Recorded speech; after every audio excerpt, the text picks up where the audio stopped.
All right, people, we have a very exciting interview today. We have none other than the Draft League veteran mastermind. We have Aprater. How are you doing, my friend? Doing pretty good. How are you tonight? Doing good. I'm just chilling. Just had my first day of back at work. Um, and so now I'm here for the weekend. I kind of want to, because I don't really know a lot about how you got into Pokemon. So just kind of go through how did you first find out about Pokemon? How did you get into it? And then from playing Pokemon casually, get into competitive. Well, I've been playing since yellow, blue, and red version, so it's been a Gen 1er. long time. Yep. The only games I have not played are, well, I skipped Diamond, Platinum, and Pearl, but I played it later on and did BSP. But really, the only game I haven't played is Platinum and Emerald. Well, So I yeah, have those are no pretty much the idea two about games the I haven't game played world. either besides like emulation, you know? But yeah, when I started playing pretty young. I used to battle friends and everything else, and used to ladder on Showdown. Well, I don't do that anymore for health reasons. I get severe migraines if I'm on it too long, Ah, I see. so I tend to avoid that. Also, why I stopped doing Showdown leagues. But I was doing Showdown leagues before I started Wi-Fi drafting. It was 20 late 2018. Had a couple friends at work invite me to play, and that was Sword and Shield came out. So I haven't been playing competitively very long. Oh, that's interesting. So you've been playing Pokemon for a long time, but it took you a while to what got you into competitive? Was it seeing like Oh, PokeTubers playing it or just like WBE, hearing about it? GBA, WBE, the old original uh, PPL back when it first started, when it was Auras. Oh Used to yeah, watch classic. that, binge watch all of that, learn how to play the game. And they had where some of them did draft videos on how to do it, how to build, and everything else. So the only thing I realistically had to learn coming in was speed tiers and how to gen and EVs. But because I battled friends and built teams and had laddering experience and testing various builds, I was able to just jump right in and actually do very well. Hey, there you go. You had a lot of background knowledge to build off of. Yeah, that was kind of my Uh, experience too. Did a lot of first league Wi-Fi I battles and was practice, but yeah. First thing I was in was called NIPL. It was just coworker invited me. It was a group of friends, and they were all people that would do VGC regionals, qualifiers, so they were pretty experienced. So my first league wasn't very much a joke at all. I walked in, replaced the team, and they were on season 3, and the guy that had won the first 2 seasons had Dracovish both times, was undefeated, and I walk in and first match is a win. Wow, against the Dracovish. That's crazy that they allowed Dracovish. I was Dragon Dance, Nasty Plot, and one hit KO Dracovish. Ah, with what Mon? Salazzle. So, Dragon Dance Garth Salazzle goes Salazzle. crazy. Dragon Dance, Focus Sash, Nasty Plot, Dragon Pulse, Sludge Wave, Salazzle. Wow, what a absolutely brazy set. That's what we I and DD'd. that's the type of sets you love to see in draft, though. You gotta love it. They swapped in thinking I was going to go for the fire move, so they swapped. Oh, times 4 resist comes in. Okay. I DD in their face. Then I nasty plot on the fish's friend, and then one hit KO him. And then proceed to one hit KO his clef and everything else in the back with the same Salazzle. Incredible. So he got swept by a Salazzle, and they're all just stunned. Like, what? Wow. I guess you weren't recording it at the time, right? No, I did not start recording. Let me actually. I can tell you right now when my first video was. Let me see the oldest one on my channel. My first two videos were as a replacement in CVN, and that was December of 2021. So I got my capture card in November, PC as well, and then those were my first two videos. Hey, there you go. Yeah, I So got I've been, my capture card like right around Christmas 2019. So then 2020 is when I started uploading, but it was just Wi-Fi battles. here I am since 2021 on about to record possibly Sunday tomorrow or Sunday video 668 Go. Yeah. since 2021. Yeah, so from that There point were, on, I mean, you got in a bunch of leagues. It seems like the draft league bug really got you.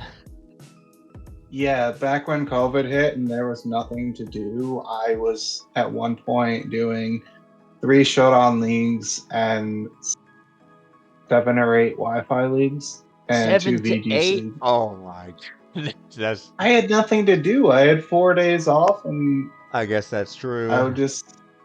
But this was back when people would do the 20-minute timers. You could do as many as you wanted in a week. And then I started doing LAN leagues, and LAN doesn't interfere with doing the other leagues because it's just set up for Sword and Shield. There's Right. no comp, you just have to connect. So that definitely was an interesting experience. LAN was either a love situation or a hate situation. Yeah, and with it being Because the 20-minute timer, how many of those battles would go to timer? Like what percentage you think? because I was a more hyper offensive player back when it was the 20-minute timer, I would run more like spec span scarf, try and end it as fast as I can, or just set up and choose my opponent with weakness balls so you can just try and finish before the 20-minute. But it wasn't very often I went to timer. Yeah, Let's say. that's kind of what I would do too in my Wi-Fi battles with a 20-minute timer. I would just try to run the most hyper offensive teams I could, and generally I would be able to get through it as long as the other person didn't have too bulky of a team and we didn't take too long with our moves to be fine. But sometimes, you know. Yeah, I was in leagues where they with in recording, if it showed that you were intentionally trying to timer stall, they would reverse the outcome if they took you to timer. So Uh-huh. if saves up all the required and they intentionally took 45 seconds a turn and they're not counting, or like taking 50 seconds and or last second clicking just so they don't time out. Yeah, I could see people doing that as a win con. That's good that they kind of were trying to mitigate that. All right. And so so we get through Sword and Shield. At what point do you join the Battle Hub server, just like the regular Battle Hub for Wi-Fi battles? Was that in Scarlet and Violet or in Sword and Oh, Shield? it was still actually beginning of Scarlet and Violet. Okay, yeah. So I found it by watching Jack's videos, and then Biradu sent me the invite there. I think Biradu found his videos too, yeah, that's because how pretty much everybody found it. I met Biradu in a league called CPL, Yep. which well hasn't ran for a while, but somehow I'm server on it. I don't know how I got the ownership transferred to me, but it's like a ghost town. If I want to leave it, I have to kill it. Oh yeah. But we met there, and then shortly before the final season of that, he mentioned, "Hey, come check this server out if you want to find people to battle." I was like, "Okay." So I joined there and started watching Jack's videos. It's like, okay, he definitely knows how to play. Yep, there you go. And so tell me, I got to know, this is the juicy part right here about the creation of the Battle Hub Draft League. How did that start? Um, he had mentioned wanting to start a server, and he wasn't sure how to like what he need as far as channels, what do you need to have locked, or uh, need an admin chat, things like that, how to do the permissions, showed him or explained him how to do it. So over time we set that up, and then we just started recruiting people onto the server.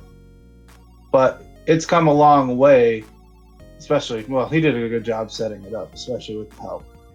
So I was there for season 1 and 2, I believe. One, Yep. 2, and 3, I can't remember.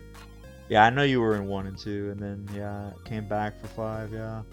But yeah, I mean, kind of the go through. I remember season 1 was such like a nostalgic experience. I remember you and Bread doing the power rankings and some crazy teams. Bread drafted Hoopa Unbound as first overall pick. I think he was trying to experiment some fun teams back then.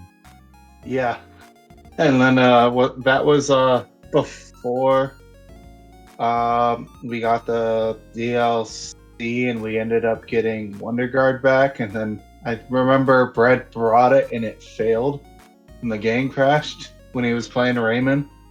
I don't Season think the 1. DLC had come out quite yet when that hit, because I remember the DLC didn't come out till I was over there in Europe, and we didn't play that. We hadn't Well, played it that. said Hoopa Something had was Wonder going on with Room. Wonder. Something happened with Wonder Room. Yeah, it was after Pokemon Home, so maybe that did it. I don't know if it got fixed in the DLCs or not, but yeah, something crazy happened. So kind of go through, what do you think about the impact that the BHDL has had on other people, like all the people that's joined the server and gotten introduced to draft through it over the years? It's nice to see the ones that got the start. They're starting to join other servers, like Brandon's almost everywhere now. Pokemaster, well, he's taking a little break now, but he was hooked. Uh, Router's playing on other servers now, so and Lionel as well. To see them actually want to branch out to more than more of the one server is what BHDL was designed to do. Teach you how to play, get you motivated to do more, and then trying other servers to see just how much experience you've gotten.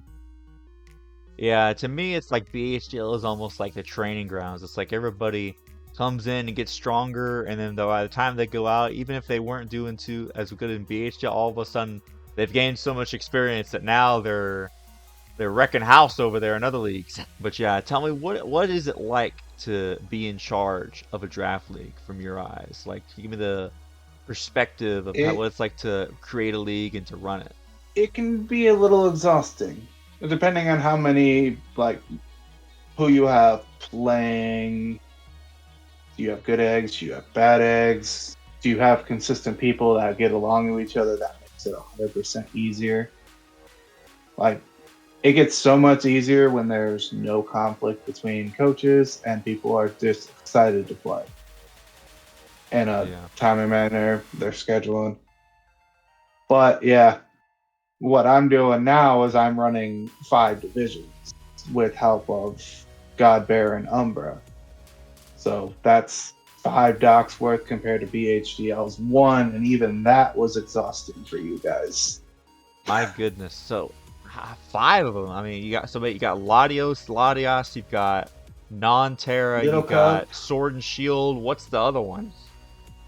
we have Sword Division, which is the veteran Sword and Shield players, plus Brandon and Zach Mander, Yep. and Josh, because they're consistent playoffs and semifinalists and champs. Yep. And then Shield is the people new to Sword and Shield. So it's Okay. more balanced. So that way they're not getting overwhelmed by the veteran players, because the ones in Shield have never played competitive on the game, or not even played the game, period. Like Notorious HIM is playing, and he's never done Sword and Shield. Right, right.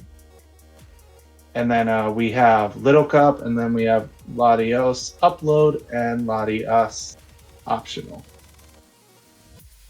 Well, Okay, I should Little say Cup. Little Cup Ubers because we have some other mons like Porygon, Delibird, Oh, mons uh, that would usually be banned from Little Cup. usually be banned in the Little Cup. Let's say Ubers, like really, really weak mons that you can add in, like Right, right. Fossilmine and Dedenne, What's the status Murkrow. of I remember back in the day they banned Ponder from Little Cup. Is it still banned from Little Cup? It's allowed in Little Cup Draft. It's not as broken as it was in Sword and Shield because it lost Rock Polish and Knockoff. Oh yeah, that's right. I can see how Last that would gen it easily was take it banned. back This down. gen it's not. Yeah, Interesting. everything got power creep. Like Grookey went from being banned in Sword and Shield to now it's just like a mediocre mod in regular Little Cup. All because of the grassy glide nerf? Yep. I guess that makes Any sense. nerf, any move loss, all that. Every time a gen shifts, it fluctuates everything. Yeah. That's crazy But how yeah, one little thing can make such a difference to a Pokemon. yeah, 100%. Yep. So tell me, my friend, where do you see the future of draft and competitive Pokemon in regards to Pokemon champions and maybe any potential things that we might get? No, no spoilers for Legends ZA, but just in general, like, what do you think Well, might shift the metas? If we can get like all with the Pokemon, get Mega Pokemon back, you know what I'm saying? from my understanding, well, it's champions related. I don't want to. It's kind of spoiling something, but from what I've been hearing, is it's going to be a set dex, and then every 3 to 6 months they're going to add additional mons to it, which would be fine by me if we're battling with the initial, like say, 350 mons, and then we get more added over time, like they did with Pokemon Go. That's fine. Oh You yeah, can let the that's meta fantastic because adapt then that itself. then we get it don't get stale. We're always looking forward to the next batch. If it's like like we have regulations and SV, Regulations in like every VGC, yeah. month it changed. Uh, I wonder if it's going to be a month by month thing, adding stuff in, or is it going to be like 3, 6 months, every couple months? We'll have Yeah, to wait probably and find closer out. to 3 to 6 months, I would imagine. We also got to figure out if every mechanic is going to be allowed in champions as well, because we saw nothing of Z crystals. We've seen megas, but we haven't really seen any Dynamax yet. Yeah, I mean, I think we can all live without Dynamax. I think it would be nice to have Z moves though, but at the very least, we know we've got a Mega Pokemon versus a Terrestrialized Pokemon. They probably want to save the Z moves for a later reveal. Keep it in their back pocket, I would imagine. The co-worker I work with referenced Ash versus Leon, where Ash had the option of doing one of the three mechanics Yeah. as a foreshadowing to what champions would be. Yeah, that's kind of what I So you had can in mind as choose well one with of the them. Epic. Hmm. Yeah, that could really open up the possibilities in draft. I mean, of course it does. I mean, it carries a risk because, like, think about it. You gotta hold a Z crystal, or not? You gotta hold a Mega Stone, well, also a Z crystal. So if you use your Terra, then it's like your item on your one Pokemon is kind of useless, you know. Hmm. So there's a cost benefit analysis there that I think could be pretty cool to work with. The real question is champions going to come out before Gen 10 or not? That is the Or are they question. going to? Knowing Yeah. how Nintendo and Game Freak work, the fact that they said it's in development would make me think that it would be after. Because I don't know if you have the same kind of timeline. I'm thinking that Gen 10 comes out like November 2026, right? It should if it follows the every 3 year, because it'll be the 30th anniversary Exactly, in 2026. exactly. 10 years since Sun and Moon, 30 years since what's it called? Red and Blue, or Red or Blue and Hmm. Green. Um, so that'll be interesting to see when exactly champions would come out for or after that. I would have to imagine that it would come out a little bit Well, after, if because it then you can comes get the out Pokemon from the after, Gen 10. if it comes out after, will it have the new Gen 10 mechanic in it? Oh, good Or point. will We don't that even be know what added that's. later on over We time? don't even know what that's gonna be. I keep thinking though, Yeah. like because the way the mechanics have worked, it's like Mega Evolutions were based on the fact that Pokemon evolve. Z moves were based on the moves the Pokemon have. Terastallization was based on the types. Dynamax was based on the HP and also the moves, kind of like Z moves in one. So it's like, how many more things could they have to be able to mess around with, you know? Yeah. It's gonna be interesting to see what they actually do. Yeah. I mean, what what could be the worst thing? Fusions? Oof, that could be Like how we crazy. have, I mean, but we then kind if of they got the did that, fusions dude, with the Pokemon like Necrozma and Zekrom and yeah. Kyurem and all that. But with like regular Pokemon, that could be crazy. Like I could see them. there is a tactical meta for that where it's just fusions on Showdown. I've Yeah, seen I've seen people that. take those sprites and mod them into uh, Scarlet and Violet and play that way, or into Sword and Shield. But that would be interesting. Yeah. You think about all the crazy different types of metagames that they have where it's like almost any ability, or like the one I'm where the looking forward to moves are that on or like the Sunday. items are a move, and they add on stuff with the stats and tweak the stats and all that, like all the different ways that people themselves have been able to modify the game. Um, it'll be Well, interesting to see where Game Freak goes from there. as long as the mechanic doesn't allow you to swap between your abilities, we should be fine.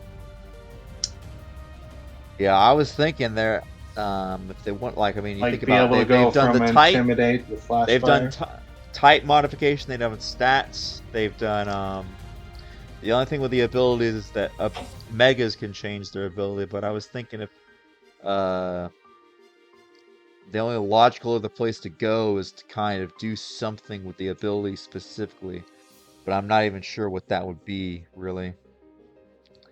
Like there's options of giving a held item that would change your ability in game, Yeah, but something with it's that. probably going to be limited items. There's Yeah, I that. mean, to me, Actually, no, like that would Terra be was probably interesting. one of like the most like obvious and but also ingenious like mechanics that there is. Like, oh, of course, I'm gonna change my Pokemon's type, and it's free for everybody to do. And not only that, I can Terra into the same type and make my moves of that type even stronger. Beautiful mechanic.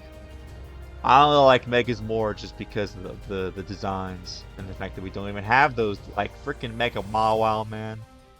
Regular Mawile is so useless, except in like lower Hmm. tiers. But Mega Mawile is busted. Yeah, That's why I look forward to Legend ZA. I don't know if they do go that route with a limited amount of items that can change your ability. As long as there's not like a held item that grants you Mold Breaker on top of your actual ability, that would get a little bit insane. Like Yeah. say you have um what is it? Weak armor, but you have a held item that grants you Mold Breaker. Well, now you can, let's use Sarah Ledge for an example, swing over the top of a Flash Fire Mon and not care. Oh, true. That could go crazy. Yeah. So, Prater, my friend, you've been in a When lot of different leagues. You got a lot of experience. And being in so many different leagues, I feel like you probably had to kind of drafting so many different mons. You've had to be able to do something to not get the same teams over and over again. So, like, what is your strategy? Like, what's your mindset when you go about drafting a team? well, unless I'm doing terrain or weather, I have realistically no plan going in. It's more fun to just decide as you go instead of planning ahead. Yeah. Lessens your risk of being sniped, lessens your risk of having to rebuild. Yeah, exactly. That's Lately, pretty I've much been my just going plan with the too, yeah. flow and have the end team. Yeah, I mean, I have a But few mons ahead of time. I have options. I give myself a lot of options of paths I could go down, but I never have one path set in stone. I've crossed sand with every terrain but grassy, because that's risky. I've made triple weather that's been functional. I've done rain and electric terrain and had that functional. That was a couple seasons ago in the SBDA. Sorry, in SDA. Let's see. I've done triple terrain. I've done snow and trick room. Basically, I can make just about anything work as long as I build it correctly. I do tend to do teams that have multiple modes I have instead seen of just that being from your teams, straightforward. yeah. Yeah, they usually Because like to have, whether it be like the weather or the terrain or some type of archetype to be able to fit it into. I'll have a breaker and then I'll have a cleanup mode, and I can combine the two. The funnest one I've made is sand and psychic terrain because you Oh yeah. can't really answer Excadrill without vacuum wave or mock punch or ice shard because you turned off the priority. So now you have this. Well, you have speed there. You're hitting hard, and then the rest of the team will naturally body bag the things that Excadrill can't deal with, for example.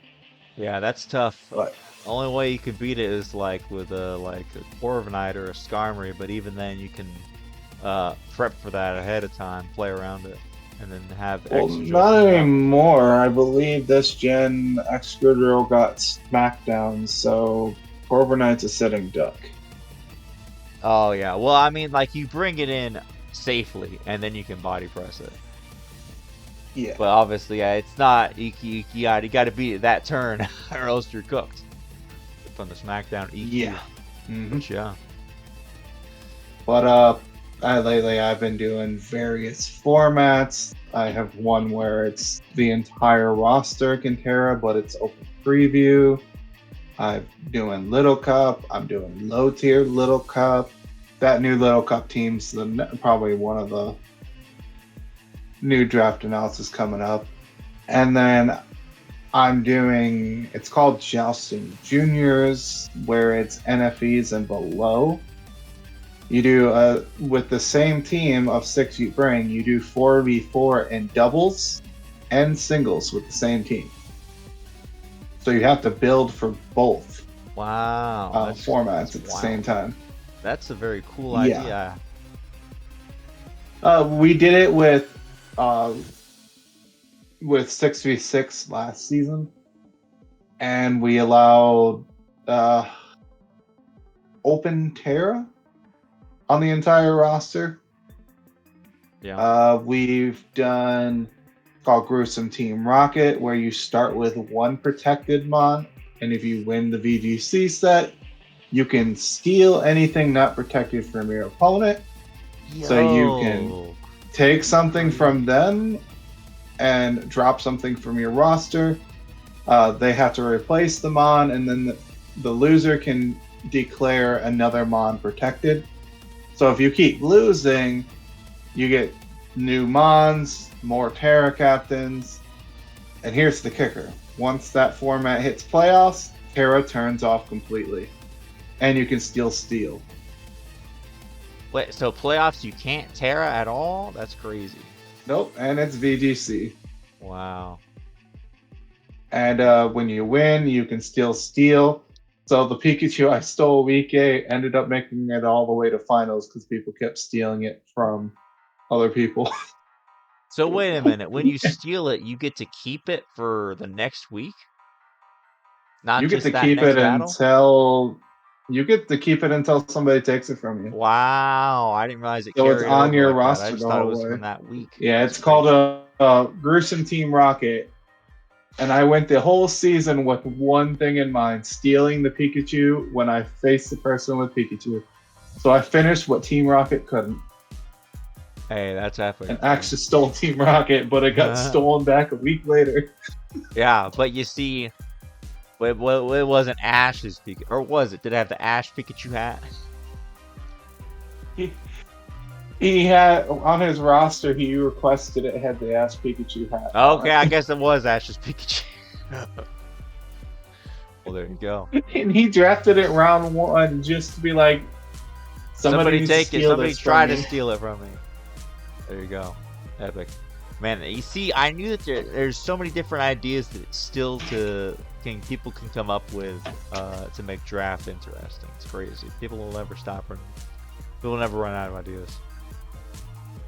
And yeah, I've done probably just about any format there is too. I've even done Have you done where the Mogon multi-battle clauses leagues? are turned off. Oh wow. And it was all one. The only thing that they kept on was sleep, but they allowed baton pass of stats. Everything else, they allowed one hit KO moves. I allowed evasion. They allowed all of that, and boy, was it chaos. Yeah, I can only imagine. I can that if you thought that the Mephisto versus Pokemon match was brazy, I can only imagine a whole league of that. It was all fun and games until it was Ting Lu and Lapras in front of you, and you're like, oh, hi, protect. Yeah, spamming sheer cold and Fisher, that's crazy. At least with Tinglu you can go into a oh wait, but Tinglu has SmackDown, doesn't it? Yeah. Yeah. But what's another? Man, I completely forgot what the topic was. Have you done any multi-battle leagues? I'm doing oh yeah, Tinglu does not get SmackDown. But have you done any multi-battle leagues? I'm working on that right now to test it for potentially doing a Where BHDL. it's like free for alls, Well, where it's or like for but you're where you're teamed up. tag So team. basically, like two coaches team up together. They draft a team together and they battle against two other coaches, and it's almost like VGC, except the teams can't cross It's over. kind of okay. So my three I know can't what you're go where talking his three about. are. Because WBE did that before. Yep, And Sword of WBE Shield. exactly. They did VGC where they worked together, and it was they each brought 3 of their own mons, and they did VGC with it. Yeah, I haven't done necessarily tag team with that, but be interesting. Be interesting Yeah, I to just work like the with somebody concept and of pick their head. collaborating with somebody else and like going through all the plays together in call. Yeah. I mean, it sounds fun. Yeah. Do you have any other closing thoughts, my friend? Any other thoughts about draft in the future? Let's just say that, I don't know, because I've been on a lot of servers, probably more than anybody else, it's kind of hard to tell if it's, as far as player base, attitude wise, and whether it's getting worse or better, but that's a different topic. But as long as people come and play the game for fun and don't take it too seriously, this game's going to keep going on. But I have dealt with a few people that take this way, way, way, way too seriously, to the point where they're rage quitting in games. Oh man, not the rage quitting. A game that's supposed to be fun. People, I've seen a few draft battles where the run button was clicked. They're like, you sweep me anyways, I'm just saving time. There's been a select few, well, I won't say names, but brand new players out there that have been doing this, but it's like just finish the game and have fun. Like people are taking this way too seriously.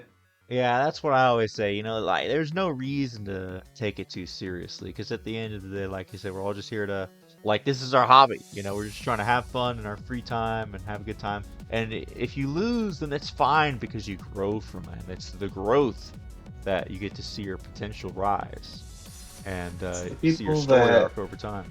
take it too seriously, don't think of it as fun or a hobby that normally get burnt out fast. Yeah, for sure. I agree. Which it's a shame to see because it's something you play to just cope. For me, this is how I cope with stress, shit going wrong in my life. I play this game. It helps me relieve stress. It helps me feel better. Helps me cope, Yep. and it has for a while. Personally, I play this for fun. It's not every game needs to be a win. Sure, I'll prep and try and win, or if I'm really spicy, actually care and cheese you. Yeah. But it's just like I'm not gonna play unless it's for fun. It's Yeah, as I simple as agree. that. I've done this way too long. I had made the mistake in the past when I first started that every single win is all that matters. And with the first league I was in, there were a few of us that were like that ended up conflict, and the league just stopped running. The owner left Wow. because he was tired of dealing with people always at each other's throats over a game. Oh my goodness. That's when it comes incredibly hard as an owner, is if you see that to want to keep going. Luckily, I haven't dealt with that as an owner, and I appreciate the people that play for me, that help me with prep, and that I get to play with constantly. And this game has helped me have a good amount of friends.